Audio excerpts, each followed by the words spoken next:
그 정진을 사정단이라고 할 때는 첫 번째로 내가 과거에 이미라는 말은 과거의 뜻이 들어가 있잖아요.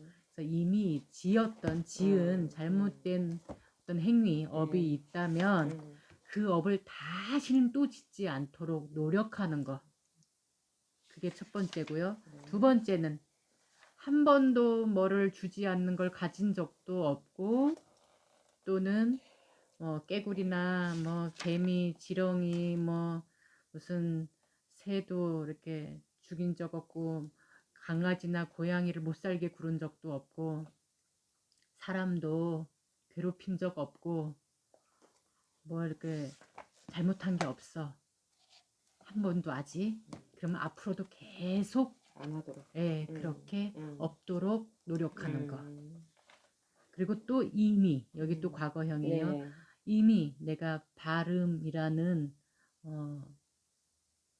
뜻을 가지고 좋은 일, 모두가 이로운 일, 이런 일들을 잘 하고 있어요. 그러니까 정말 종교를 안 가지고 있어도 어떤 분들의 말과 행동을 보면 정말 참 본받을만 하구나, 이런 분들이 있잖아요. 주변에 가끔 보죠. 아주 드물게. 그런 분들을 우리가 정의롭다거나 착하다라는 뜻이 아니에요.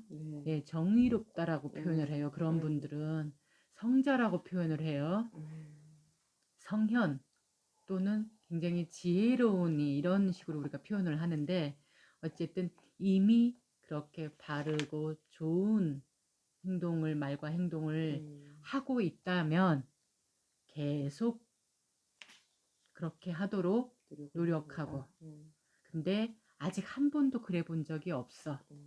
누구한테 이로운 말, 나는 물론이고 내 가족한테도 이로운 말을 해본 적도 없고, 이로운 행동을 해본 적도 없고, 아직 그렇게 해보지는 못했어. 그렇지만 이걸 좋다라고 알았어. 이제 이게 바른 거래라고, 바른 업이래 라고 알았다면 짓도록 노력하는 거. 그래서 이 네 가지를 사정단 또는 사정근이라고 하고, 팔정도 가운데에서는 정정진을 뜻하는 말입니다.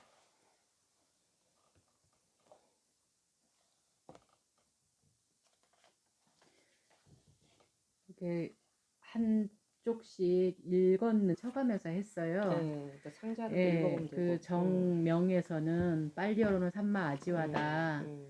그 상자 안에 있죠. 아지와 안에는 생계나 직업 말고도 생활, 살림, 삶이라는 뜻이 들어가 있어서 한자로는 목숨명을 쓴 것이다.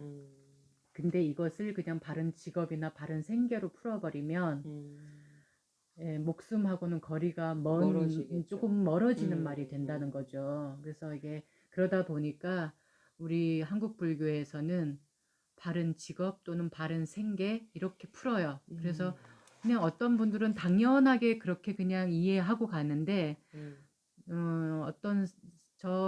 제가 이제 이 책을 보내드렸더니 어떤 어른 스님께서 읽어보시고, 나도 이 부분이 참 뭔가가 석연치 않아서, 뭔가 개운하게 설명이 안 돼서 당신도 조금 다르게 설명을 했노라. 그런데 이렇게 풀으니까 이것 또한 말이 잘 맞아 든다, 이런 말씀을 하시더라고요. 근데 정말 많은 사람들이 그냥 여벌로 듣는 거예요. 그냥 그래야 되는가 보다. 이렇게 그냥 설명하니까 이 말이 맞는가 보다, 이제 이렇게 듣는 거죠. 그래서 이 말을 저기 정업이 이제 바른 업이라는 말이 들어가는데, 그 앞에 정진 앞에 정업이 있어요. 그러니까 우리가 정견, 정사유, 정업, 정명 이렇게 오거든요. 그래서 바른 알미 뭐냐, 고라고 아는 것이, 잘못된 행위를 했을 때는 괴로움이라는 과보가 오는구나, 이렇게 아는 것이 바른 알미라는 거죠. 좋은 게 좋은 거야 라고 아는 건 바른 알미 아니라는 거죠. 쉽게 말하면. 우리 근데 흔하게 많이 쓰잖아요. 좋은 게 좋은 거야. 그렇죠. 근데 그게 늘 좋은 결과를 갖고 오지는 않아요. 때로는 너무 괴로운 결과를 갖고 오기도 해요. 그래서 좋은 게, 아, 고라는 과보를 가져오기도 하는구나. 이렇게 아는 거. 근데 이 좋은 게 좋은 거라는 말 속에 혹시 욕심은 들어가지 않았었나? 혹시 성냄은 들어가 있지는 않았나? 혹시 어리석음이 들어가 있지는 않았나? 라고 꿰뚫어 볼 줄 알아야 되는 거예요. 판사들이 그랬으면 좋겠다. 그래서 그런 생각을 하고 내가 이 지금 말과 행동, 이 마음씀을 하는 데 있어서 이게 발음인가 아니면 탐진치인가 이런 거를 생각할 줄 아는 게 이제 정사유예요. 이런 생각을 한번 안에서 걸러내면 그 다음에 말이 걸러져요. 욱 하고 올라왔다가 또는 그냥 한번 내질러 놓고 본다거나 아유 나는 말 참지 못해. 난 할 말은 하고 볼 거야. 라는 생각조차도 심호흡이 돼서 가라앉게 만들죠. 아 그래. 나한테는 이 말이 이롭지만 이 말이 바깥으로 입 밖으로 나왔을 때 타장은 다르게 올 수 있겠구나 라고 생각을 하게 되면 그 짧은 시간에 그거를 찰나로 돼요. 이게 자꾸 훈련이 아니 되면. 그게 스님은 찰나로 말처럼 된다고 하는데 너도 이렇고 나도 이렇고 화가 섞였나 내가 참나 뭐가 문제 이거를 찰나에 많은 생각을 한 번에 할 수 있다라는 게 아니 근데 그게 가능한 게 뭐냐면 우리 자전거 다 타실 줄 아시죠? 자전거. 자전거 탈 때 자전거를 탈 때 어떻게 하면 넘어지는지는 처음에 몰랐어요. 어떻게 하면 다치는지 처음에는 몰라. 생각 같아서는 막 싱싱 잘 날릴 것 같으니까 처음에는 딱 했는데 하다 보니까 조금만 움직여도 자전거가 흔들리고 조금만 움직이면 다른 방향으로 가고 이렇게 되면은 우리가 순간 찰나로 자기 위험을 감지해서 멈추거나 내리거나 한단 말이에요. 물론 그 전에 넘어지고 다쳐본 사람도 있을 거예요. 그러면은 확실하게 여기 각인이 돼요. 이렇게 하면 안 되는구나를. 아, 이렇게 하면은 내가 위험하겠다라는 생각을 확실하게 할 줄 알거든요. 그래서 자전거 타는 거에 사람들이 되게 많이 어떤 거 설명할 때 비유를 많이 하는데 특히 수행에다 비유할 때 자전거 타는 거에다 비유를 많이 해요. 왜 그러냐면 자전거는 내 몸에 바로 위험을 갖고 올 수도 있고 그러니까 다치거나 죽을 수도 있는 가장 가까운 도구예요. 자전거 배우고 타고 하는 게 나뿐만이 아니라 남을 다치게 할 수도 있다라는 게 바퀴로 중심을 잡고 굴러가는 것들 가운데 가장 오래된 기구이기도 하고 가장 우리가 먼저 배우는 기구이기도 하거든요. 그러니까 스님 말씀대로 전에도 얘기했듯이 우리가 위험할 때 차도 브레이크가 순간적으로 밟듯이 그러니까 그거는 내가 어떤 목숨이 위험이 있으니까 그게 몸에 반응이 오는 건데 예를 들어서 대화 관계에서 근데 이 말을 그래서 그 말을 하려고 하는 거예요. 자전거 배우듯이 내가 지금 이렇게 아까 우리 간절한 마음으로 배우겠습니다 했잖아요. 그 간절이라는 말이 정말 내 몸이 우리가 절체절명의 순간 막 이런 말 하잖아요. 그건 뭐냐면 죽음을 눈앞에 코앞에 둔 아주 절체절명의 순간이거든. 간절이라는 말은 내 사지가 끊어질 정도의 간절함을 담고 있는 거예요. 그래서 그냥 말로 대면대면하게 쓰는 말이 아니에요. 간절하다라는 말은. 근데 우리 참 그거 쉽게 쓰거든요. 아유 간절하게 기도합니다. 이런 말 되게 많이 쓰고 간절히 바라는 내가 제발 부탁해. 내가 간절하게 좀 부탁이다. 막 이러면서 우리가 간절이라는 말 참 쉽게 쓰는데 그 간절이라는 말에 들어있는 의미까지는 새기지 않아요. 제가 그 의미를 새겨주는 거예요. 지금 간절이라는 말에는 어떤 의미가 들어있는지, 자전거를 탈 때의 위험 정도로 그 말에는 그 뜻이 들어있다라는 거예요. 그래서 이 단말을, 그 발음이라는 것을 내가 늘 새기고, 아까 돌기둥, 절대 흔들리지 않는 돌기둥처럼 내가 딱 마음가짐을 하고 새겨놓지 않고 어떤 순간순간에 그냥 탐진치에 휘둘려 가면, 야, 정말 크고 작은 괴로움이라는 과보가 이렇게 오는구나 라고 여기다 딱 새겨야 되는 거예요. 그러니까 목숨이 정말 막 목숨이 경각에 달릴 정도의 위급함은 아니지만, 생명에 위험할 정도는 아니지만 정말 그에 못지않은 괴로움이 따른다라고 내가 인식을 하고 받아들이면, 이게 괴롭고 싶지 않은 마음이 커지면은 자연으로 걸러지는 거예요. 그러니까 자전거 탈 때 위험을 내 스스로 감지하고 노력을 하는 것처럼 순간 찰나로 판단을 하고 핸들을 꺾거나 아니면 뛰어내리거나 아니면은 멈추는 것처럼, 이 말과 내가 쓰고 있는 마음 씀부터 시작해서 마음 안에서 일어났던 걸 내가 알아차린 거는 그나마 다행이에요. 근데 이미 말과 행동으로 나와버리면 걷잡을 수 없는 거예요.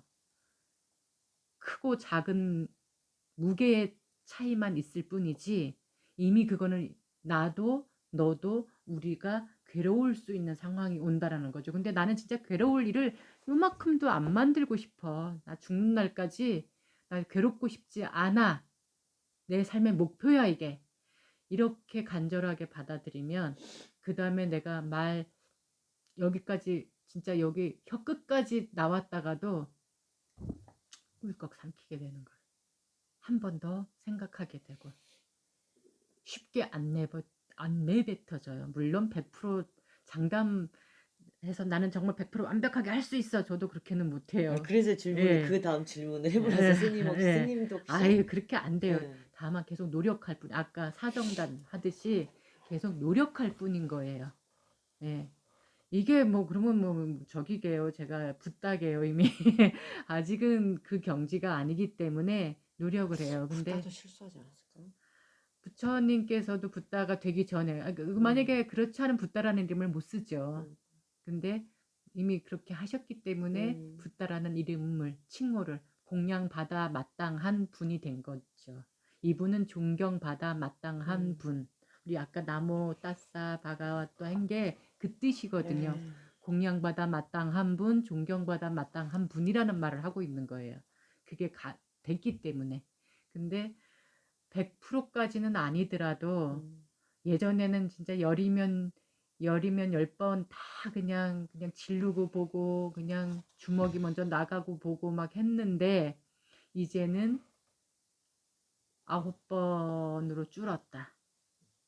또 계속 노력했더니 이렇게 계속 알아차림하고 새겼더니 8번, 7번, 이제는 반밖에 안 했거든.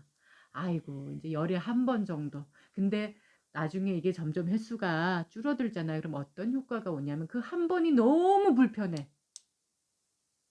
그 한 번이 진짜 계속 나를 괴롭혀요. 그래서 그 한 번까지도 안 하게 되는 이런 상황이 돼요.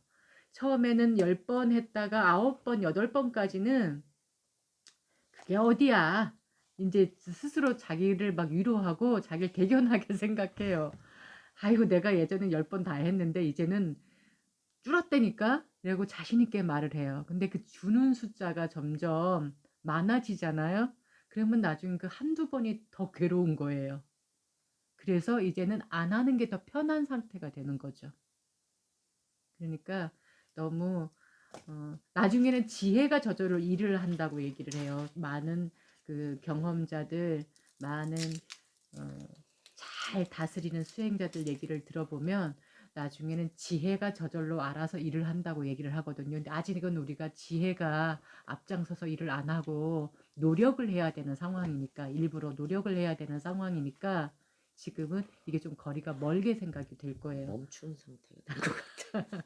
근데 나중에는 이게 우리가 그거 있잖아요. 자동차 다 운전하실 줄 알으니까 그러는데 가속도가 붙으면 내가 엑셀레이터를 안 밟아도 자동차가 쫙 나가잖아요. 그런 거하고 똑같다라는 거죠. 가속도가 붙으면 브레이크를 잡아도 안 멈춰요. 잘. 내리막길에서 그러신대요. 예.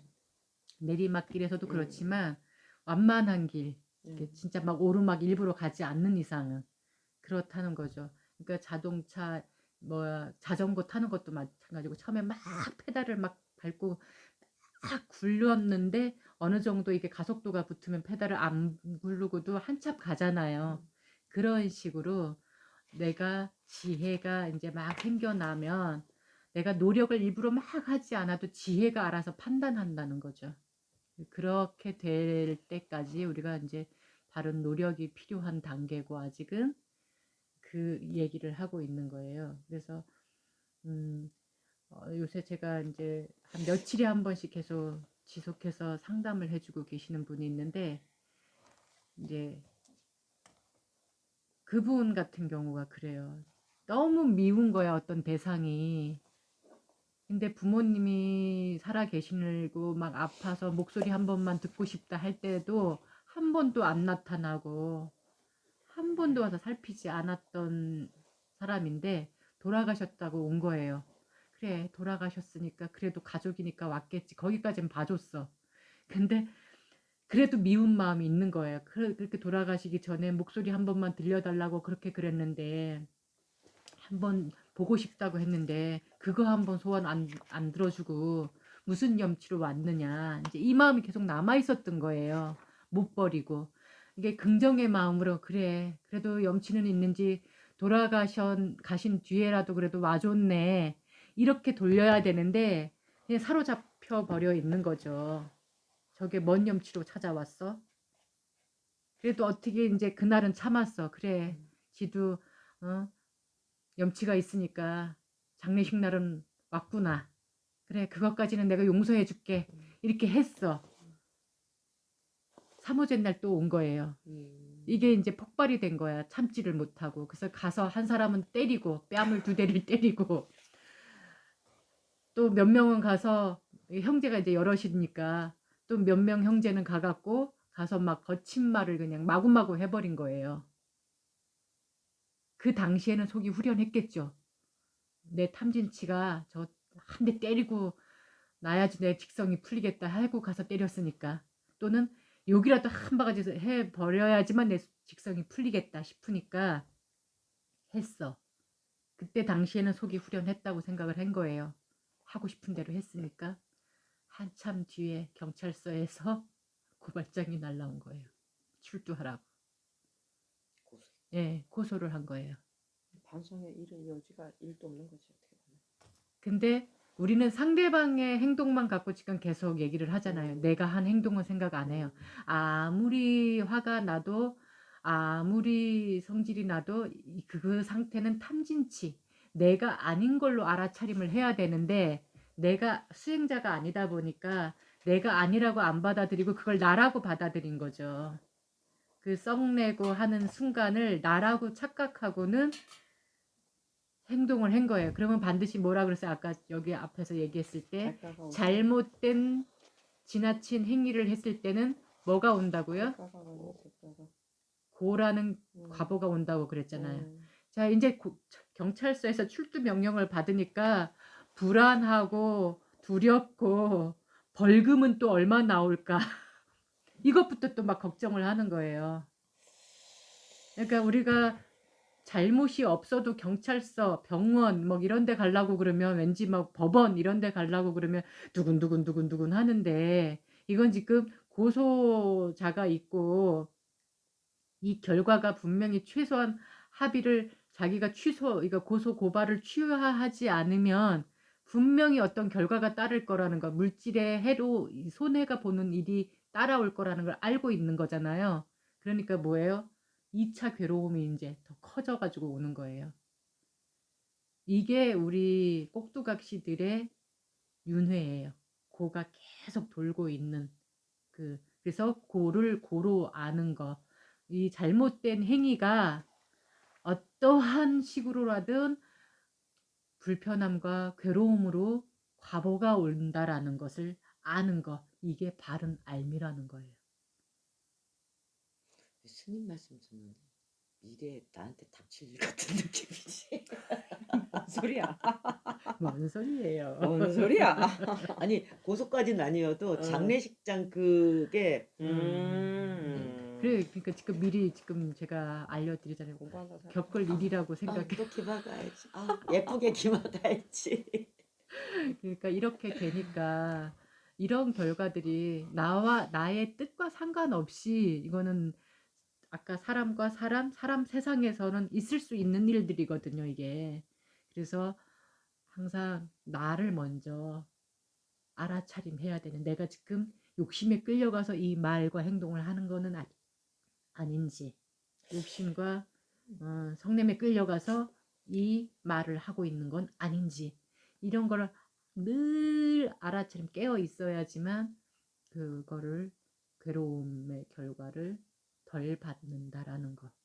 그러니까 제가 늘 말하는 거 있잖아요. 상대방이 그래 상식으로 봐도 저건 참 아니다 하는 경우 참 많아요. 지금 우리나라에도 그런 일들이 있으니까 야 어떻게 사람이 돼서 어떻게 저렇게 할 수 있을까 하는 경우를 참 많이 보잖아요, 뉴스. 거기까지만 예. 하세요. 근데 올라가요. 근데 우리는 그것을 그 대상을 내 것으로 갖고 와요. 그래서 막 같이 막 분노를 하고 막 거친 말을 쏟아내고 막 이러고 있거든요. 근데 그 사람의 탐진치, 저 사람 지금 꼭두각시 상태라고 그냥 보라는 거죠. 그래서 환자로 그냥 보라는 거예요. 근데 환자를 상대로 우리가 계속 정상인 취급을 하고 있으니까 그러면 그 사람의 문제가 아니라 나의 문제가 되는 거거든. 내가 잘못된 판단을 지금 하고 있는 거니까. 그러면 주위에서 가족이나 주위에 사람이 있어요. 네. 봤을 때 그런 대상이 있으면 그냥 쟤는 환자야. 그냥 이렇게 보면 예, 되는 거기까지만. 그래서 그거를 내 것으로 끌어안지 말라는 거예요. 그러니까 부처님, 제가 언젠가 말씀드렸잖아요. 부처님한테 우리말로 하면 이제 타 종교인이 와서 그냥 다짜고짜. 그러니까 그 타 종교인은 나름 이유가 있었어요. 그럴 만한 이유가. 그 사람의 처지에서 보면, 그때 당시에 그 사람의 처지를 보면 이해가 가요. 뭐냐면 내가 그동안엔 이 마을에서 내가 존경받고 모든 공양의 대상이 됐었어요. 타 종교의 성직자였으니까. 그래서 막 마을 사람들이 막 와서 예경하고 먹을 거 뭐 돈도 갖다 주고 먹을 것도 주고 막 옷도 갖다 주고 공양물을 갖다가 이렇게 맨날 바쳤는데 어느 날 뭐 이렇게 젊은 뭔 곧다마 붓다라는 사람이 나타났는데 이 사람이 그냥 사람들이 다 우르르 거기로 다 몰려가는 거예요. 다 자기는 다 뺏긴 거잖아. 그러니까 화가 나지. 가만 그냥 두고 볼 수가 없는 거지. 뺏어갔다고 생각하니까. 그러니까 막 다짜고짜. 그러니까 붓다의 처지에서 보면 갑자기 어느 날 갑자기 나타나서 욕을 하는 거지만 이 사람의 처지에서 보면 지금 나는 뺏긴 상태니까 화가 나 있는 거예요. 그래서 그냥 막 다짜고짜 아침부터 달려와가지고 그냥 막 삿대질에 욕은 온 세상에 듣도 보도 못하는 그냥 온갖 욕을 막 계속 하는 거야. 근데 붓다께서 너 당신은 왜 여기 와서 난동이냐 말 한마디 안 하고 그냥 가만히 그냥 물끄러미 그냥 바라보고 있고 이런 방구 어떤 대꾸도 안 하고 있는 거예요. 그러니까 그런 거 있잖아요. 장난도 장난을 같이 쳐줘야지 재밌는 거고 손바닥도 마주쳐야지 소리가 나는 건데 이 사람은 상대방이 아무 반응도 안 하고 아무런 말도 안 하니까 혼자서 그냥 몇 시간을 막 그냥 욕을 하고 소리 지르고 방방 뛰었는데도 아무 대꾸가 없으니까 이제 맥이 풀리는 거예요. 이제 할 말 다 해버렸어. 뭔 상대방이 대꾸를 해줘야지 거기에 맞춰서 또 뭐 이렇게 길길이 날뛸 텐데 그게 없으니까 그냥 맥이 풀려갖고 이제 좀 쉬느라고 이제 이렇게 하고 있으니까 다 하셨습니까? 그러는 거예요. 그러니까 아니 이제 더 말을 할 것도 없어. 하도 다 이제 퍼대서 다 했다고. 그러니까 네, 한 가지만 묻겠습니다. 당신 집에 손님이 오십니까? 그러면 사람 집에 손님이 안 오냐? 손님이 오시면 손님 대접을 하십니까? 물도 주고 뭐 더운 나라니까 일단은 기본으로 목이 많이 마르니까 그 더운 나라에서는 기본으로 음료를 내준단 말이에요. 우리나라는 추운 나라니까 이렇게 따뜻한 음료를 주지만 이제 거기는 시원한 물을 주는 게 최고의 어쨌든 손님 대접일 거잖아요. 그러니까 뭐 시원한 물도 주고 먹을 것도 내다 줍니까? 그러니까 아 그러면 손님이 왔는데 그거 안 하냐고. 근데 그 손님이 그걸 하나도 안 먹고 가면 그걸 어떻게 할 겁니까? 그러니까 아까우니까 내가 먹을 거죠. 지금 저한테 굉장히 많은 걸 주셨는데 제가 안 받았습니다. 그러면 이게 누구 것입니까? 이 이제 바람은 또 일단은 타 종교의 어떤 가르침을 주던 사람이니까 말귀를 금방 알아들은 거예요. 아, 내가 그동안 몇 시간 동안 욕을 퍼붓은 게 이게 내 거라는 거야. 이렇게. 일반 사람 같으면 두들겨 패지 열받아가고. 그러니까 그런 식으로 상대방이 지금 탐진치에 끌려가서 꼭두각시 노릇하고 있는데 나는 적어도 단말을 요만큼이라도 그래도 좀 배웠잖아요. 그 이치로 보면 아이고 저 사람이 지금 탐진치에 끌려가서 저렇게 썽을 내고 있구나. 욕심을 내고 있구나. 아이고 어리석음을 저렇게 행하고 있구나. 이렇게 보면은 안타까움이 일어서 안쓰럽게 보이거든요. 근데 그게 안 되니까 수준이 같으니까 같이 이제 꼭두가시 짓을 하려고 하는 거예요. 근데 얼른 알아차리면서 야 너도 꼭 꼭두각시 되고 싶어서 그래? 하고 나를 얼른 알아차림을 해주고 정말 그 상황이 정말 이거는 눈뜨고 볼 수 없는 가관인 상황이다. 이건 뭐 통제가 안 되고 내가 여기 있는 것 자체로만도 이거는 뭔가 상황을 더 안 좋게 가겠구나 이렇게 판단이 되면 그 자리를 피하는 것이 나의 내가 바르게 판단하고 행동할 수 있는 일이지 거기에 맞서서 같이 막 이러는 건 결코 폭력수고 이럴 때 그냥 피하라는 얘기죠. 예. 그러니까 피하고 보는 게 그래서 그 말이 있잖아요. 똥이 무서워서 피하는 게 아니고 그거 묻혀봤자 아무 이로움이 없으니까 피하는 그리고 거잖아요. 맞으면 예. 손해잖아 어쨌든. 그러니까 그렇게 판단을 해야 된다는 거죠. 그게 지혜가 하는 일인데 우리는 아직 지혜가 힘이 약하니까 같이 욱 하고 보는 거예요. 억울하잖아. 길 가다가 뺨 한 대 맞으면. 그러니까 그렇게 되는 거. 늘 그러니까 염두에 둬요. 아, 이 결과가 어떻게 올지 모른다. 정말 간절하게 이거를 내가 새겨야 된다라는 거. 팔정에 이게 내 삶에 위험한 탐진치는 위험한 것이다. 이렇게 딱 새겨야 된다라는 거. 어떤 것도 좋은 결과를 갖고 오지 않는다. 이거는 무조건 내가 안 하고 볼 일이다. 내 삶의 목표다. 이렇게 잡으셔야 돼요.